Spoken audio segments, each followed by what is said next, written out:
السلام علیکم ورحمۃ اللہ وبرکاتہ۔ قال رسول اللہ صلی اللہ علیہ وسلم طلب العلم فریضۃ علی کل مسلم، دین کا علم حاصل کرنا ہر مسلمان پر فرض ہے۔ سبق نمبر 2 پارٹ نمبر 3۔ بچوں، ہم نے سبق نمبر 2 یعنی تختی نمبر 2 کے 2 پارٹ 1 اور 2 پڑھ چکے ہیں۔ انشاءاللہ آگے پارٹ نمبر 3 میں ہم مشق کریں گے، تو دیکھیے کس طریقے سے مشق کیا جاتا ہے، اور آپ اسے دھیان سے دیکھنا بالکل، اور دھیان سے ہی یاد کرنا، من لگا کر یاد کرنا۔ تو چلو بچوں، آج کا سبق شروع کرتے ہیں۔ مشق۔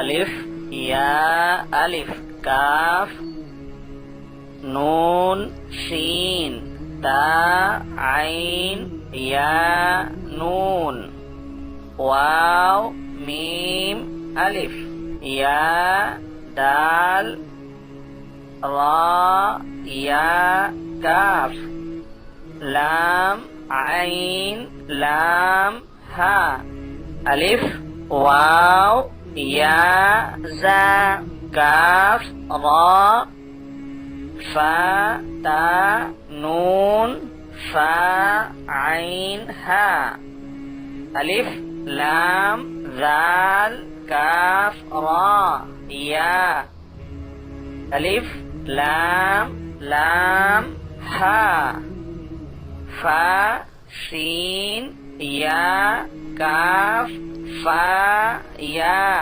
کاف ہا میم قاف با لام تا ہا میم میم شین تا قاف یا میم با ہا جیم الف را تا میم نون شین جیم یا لام کاف عین صاد فا فا جیم عین لام ہا میم میم حمزہ کاف واو لام یا سا کاف یا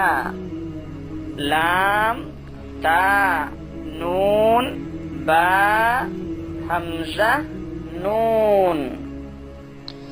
تو بچوں، آپ نے دیکھا کہ آپ کو کس طریقے سے ایک ایک حرف کو الگ کر کے مشق کرایا گیا ہے، اور آپ لوگ کو اسی طریقے سے ایک ایک حرف کو الگ کر کے یاد کرنا ہے اور پڑھنا ہے، اور انشاءاللہ جتنا ہی من لگا کر اور دل لگا کر یاد کریں گے اتنی ہی جلدی آپ کو عربی آئے گی، آپ کو قرآن پڑھنے کا جو طریقہ ہے وہ آئے گا۔